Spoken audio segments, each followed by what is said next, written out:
Maglalunch kami dito sa famous kay Wilma Dasen, yung star movie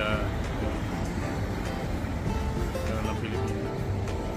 Wilma Dasen restaurant for lunch kami dito. Try natin. Nice ambience. Tingnan natin ang food kung masarap dito sa labas.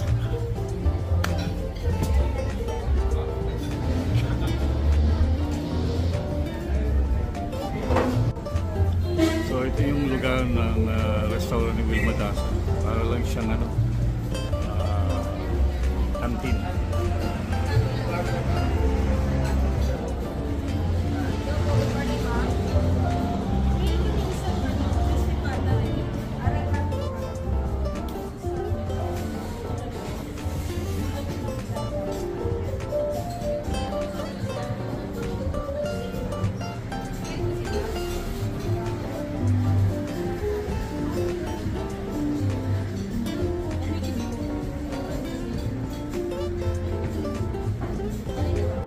Okay, it's 11 AM ngayon.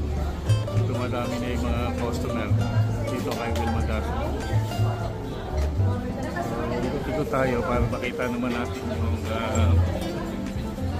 restaurant niya kung ano bang meron dito. Ito yung kitchen nila.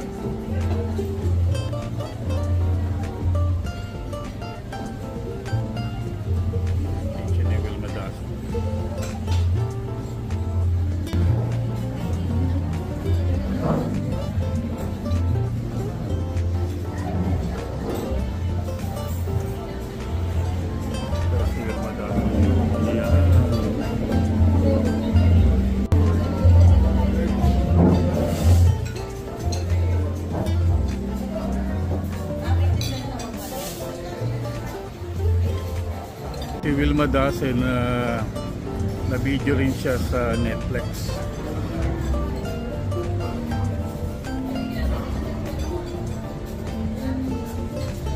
Chicken Go Manila.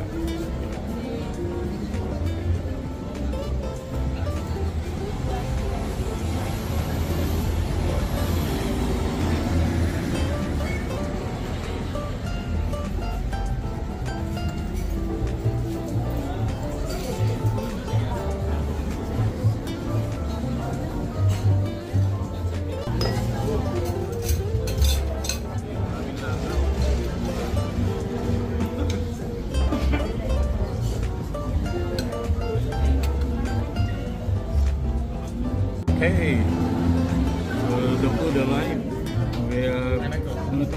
All my photos have I love the rain behind. Grill pusat. Crispy pata. And of course, especially in Tagaytay, bulalo.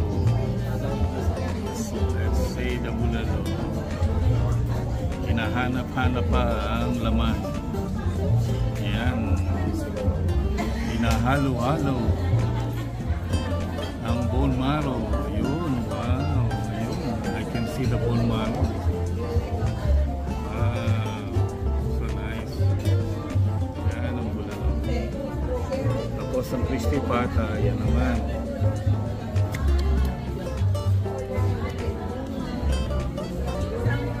Sarap ng puset, no? Ulo pa lang, ulam na. Of course, hindi mo mawawala ang kanin. I ate so much rice today. And of course, meron din kaming kalamansi juice. Diba? Of course, hindi mawawala si Scott, the man.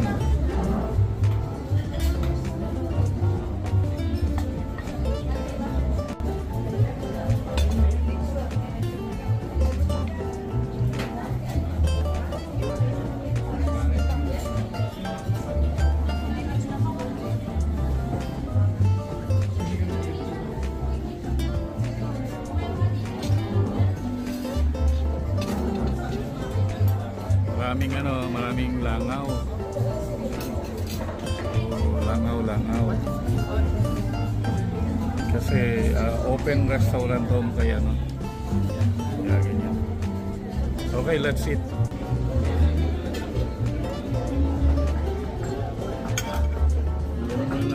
Try natin ba?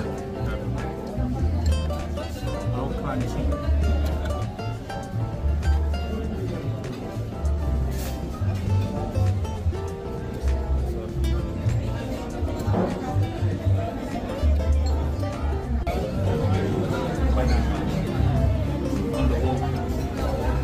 So we called banana split. Banana split in the bowl. Yeah. So nice, no? Wait lang, ma. Bring it towards the camera. Like that. Yan. Then look at the camera. Famous na restaurant ni Wilma Dasen. Dito sa matatagpuan sa Tagaytay. Chick ni Otit. Karinderya Tagaytay.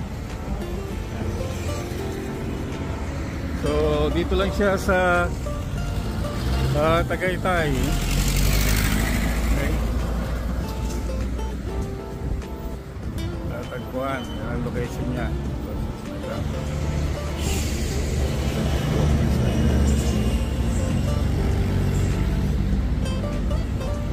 May parking naman siya. Ayan ang parking niya.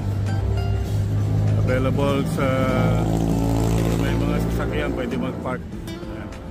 Kaya lang very limited ang parking space niya.